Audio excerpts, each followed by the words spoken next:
Здравствуйте! Сегодня мы поговорим о компетенции избирательных комиссий по рассмотрению избирательных споров. И сегодня у нас в гостях эксперт по рассмотрению избирательных споров Мамытова Канышай Болотбековна. Канышай Болотбековна, здравствуйте.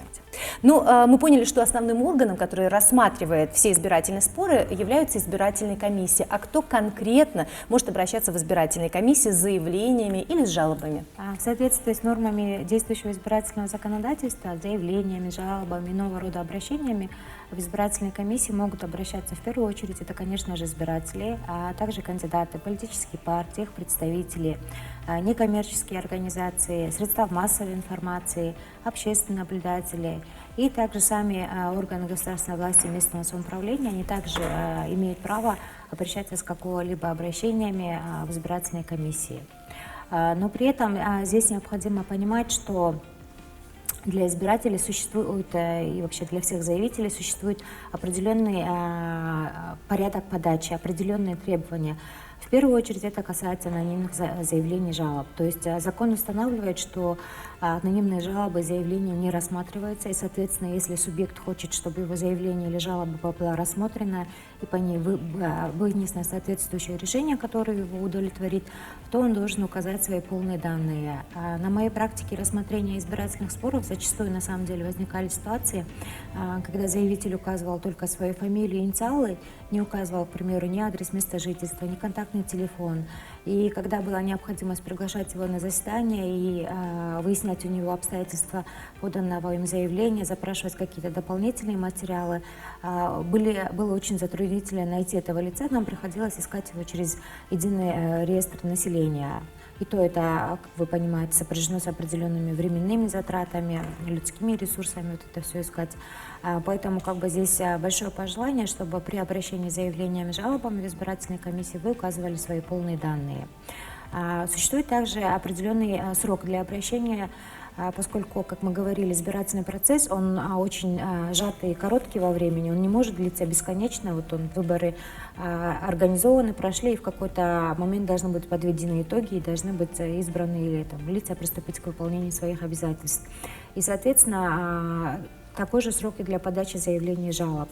То есть закон устанавливает, что если вы обжалуете какое-то решение либо действие, то у вас 3-дневный срок на подачу с того момента, как было вынесено решение, либо совершено определенное действие. В случае, например, если вы обжалуете бездействие, к примеру, закон говорит, что избирательные комиссии должны в течение 3 дней рассмотреть. Если в течение 3 дней, допустим, участковая избирательная комиссия не рассмотрела, то по истечении этих 3 дней вы имеете право обратиться с заявлением в вышестоящую избирательную комиссию на бездействие. И, соответственно, бывают такие ситуации, когда, допустим, субъект обжалует не решение действия, бездействия какого-то органа, допустим, действия со стороны какого-то кандидата или политической партии. К примеру, он, например, пишет заявление о нарушении правил проведения предвыборной агитации. И в этом случае, конечно, трудно установить тот момент, с которого начинается этот 3-дневный срок. Поэтому для таких случаев закон говорит, что субъект вправе обращаться в течение 3 дней, когда ему стало известно о нарушении его избирательных прав. Помимо этого, закон говорит о том, что при подаче заявления и жалобы лицо, которое ее подает, оно должно приложить доказательства, которые обосновывают его требования.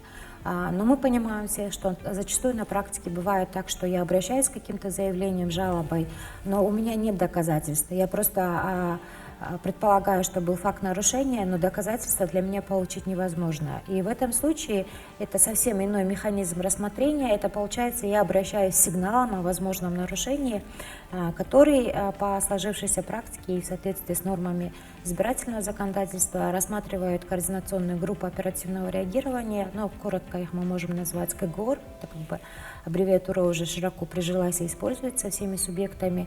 И о ней мы можем подробнее поговорить, когда будем рассматривать компетенцию правоохранительных органов по рассмотрению избирательных споров. Спасибо большое. Непременно затронем и эту часть в том числе. Но существует какой-то еще порядок рассмотрения споров избирательными комиссиями? И что делать, если, например, кандидат не согласен, скажем, с решением с избирательной комиссии? Безусловно, такой порядок существует, и он четко регламентирован, достаточно, я бы даже сказала, жестко регламентирован нормами избирательного законодательства. В первую очередь, это, конечно, вертикаль рассмотрения избирательных споров. То есть, допустим, к примеру, общественный наблюдатель, скажем, обращается в участковую избирательную комиссию с какой-то жалобой, ну, к примеру, на списки избирателей. Допустим, они не вовремя были размещены на территории избирательного участка, как того требует закон. Далее, если он не согласен с тем решением участковой избирательной комиссии, которая вынесла она по результатам его жалобы, либо она там вообще ничего не сделала, то он вправе обращаться в территориальную избирательную комиссию. Если он не согласен с решением территориальной избирательной комиссии, он обращается в центральную избирательную комиссию. То есть закон устанавливает вот четкий порядок, иерархию, я бы даже сказала, рассмотрения споров избирательными комиссиями. Нельзя взять и обжаловать решение участковой избирательной комиссии напрямую в Центральную избирательную комиссию, поскольку в этом случае это создает просто лишние проблемы для самого обращающегося. Центральная избирательная комиссия, она не будет рассматривать жалобы на действия, бездействие, там, решение участковой комиссии, она это заявление спустит обратно в территориальную избирательную комиссию, и тем самым заявитель потеряет сроки. Для него же очень важно время, допустим, для кандидатов политических партий. Поэтому вот эта вот четкая вертикаль, она должна соблюдаться. Кроме того, закон также устанавливает, если вот для заявителя есть срок подачи, вот как мы говорили, 3 дня, в течение которых он должен обратиться с заявлением жалобы, то такой же срок существует и для избирательных комиссий. То есть в течение 3, максимум 5 дней они должны рассмотреть поступившие заявления и жалобы и вынести по ним решение. А если заявление или жалоба подана в день голосования или вот в день выездного голосования, то есть день предшествующий дню голосования, то они должны быть рассмотрены немедленно. То есть вот такие жесткие требования, которые направлены на то, чтобы максимально кратко, эффективно и быстро рассмотреть поступающие избирательные споры. И здесь я бы также хотела обратить внимание на то, что, как вы говорили, если кандидат или партия не согласна с решением комиссии, она вправе обжаловать ее в вышестоящую избирательную комиссию, а решение Центральной избирательной комиссии они уже вправе обжаловать в судебном порядке. Спасибо большое. Еще один вопрос. Какие меры могут применять избирательные комиссии по результатам рассмотрения каких-то жалоб, может быть, или заявлений? Здесь вообще очень интересный вопрос, потому что, по сути, если так посмотреть, существует, ну, как бы я для себя, как эксперт, выделяю 3 группы мер, которые могут применять избирательные комиссии по результатам рассмотрения каких-либо избирательных споров. Как основной орган, который администрирует выборы, который отвечает за их организацию и проведение, основная задача избирательных комиссий – это проведение выборов в соответствии с законодательством. И в этой части я считаю, что избирательные комиссии они выполняют роль некоего корректора. То есть если они видят, что есть какое-либо нарушение со стороны кандидата, либо политической партии, либо там той же самой своей нижестоящей избирательной комиссии, они вправе применять меры, я бы их так назвала, корректирующие меры, которые направлены на то, чтобы привести процесс в соответствие с законом. Эти меры, они не всегда влекут за собой какие-то санкции в отношении тех или иных лиц. Ну, допустим, к примеру, вот, когда по результатам голосования выяснилось, что были нарушения в ходе там, голосования, подсчета голосов, либо там были нарушения, которые оказали на волеизъявление избирателей, да, то есть не всегда в этих случаях можно сразу найти виновное лицо и привлечь его к ответственности.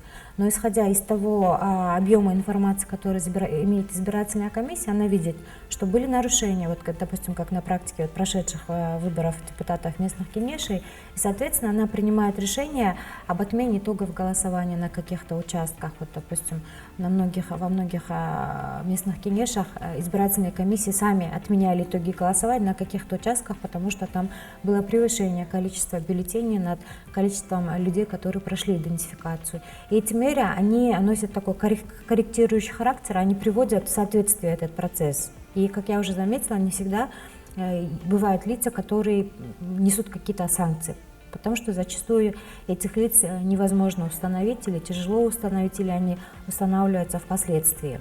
И тогда мы переходим ко второй части мер, которые могут применять избирательные комиссии. То есть первая – это корректирующие меры, а вторая – это меры, связанные с применением санкций. С применением санкций кандидатам, к политическим партиям, например, к средствам массовой информации, к тем же самым наблюдателям. То есть, допустим, кандидат, политическая партия за какие-то нарушения в ходе избирательной кампании они могут быть, их регистрация может быть отменена. То есть это вот та санкция, конкретно которую применяет избирательная комиссия за нарушение. Допустим, если средства массовой информации нарушают какие-то правила проведения предвыборной агитации, их аккредитация может быть отозвана. Ну, на примере президентских выборов в 2017 году одно средство массовой информации было лишено аккредитации, потому что оно распространяло материал, призывающий к межнациональной родине и так далее. И в этом случае вот это как раз был яркий пример применения избирательными комиссиями мер, влекущих какие-то санкции. То есть это средство массовой информации больше не могло участвовать в предвыборной агитации, на платной основе размещать какой-то агитационный материал, то есть оно было, скажем так, наказано избирательной комиссией. И третья группа мер, которые могут применять избирательные комиссии, это меры, которые связаны с денежными взысканиями. То есть в 2019-2020 году в Кодекс о нарушениях были внесены изменения, и в соответствии с вот этими вот изменениями у избирательных комиссий появилось право налагать какие-то денежные штрафы на нарушителей. Вот в целом можно сказать вот три группы мер, которые могут применять избирательные комиссии. Корректирующие, связанные с санкциями, с наложением санкций на субъектов избирательного процесса. И третье, это связанные с наложением денежных санкций, штрафов в рамках Кодекса о нарушениях. Спасибо большое. Словом, закон на страже порядка. Да. Вы сегодня помогли нам разобраться в очень многих частностях и нюансах, которые очень-очень важны для понимания общей картины. Я благодарю вас за эту беседу. Большое спасибо.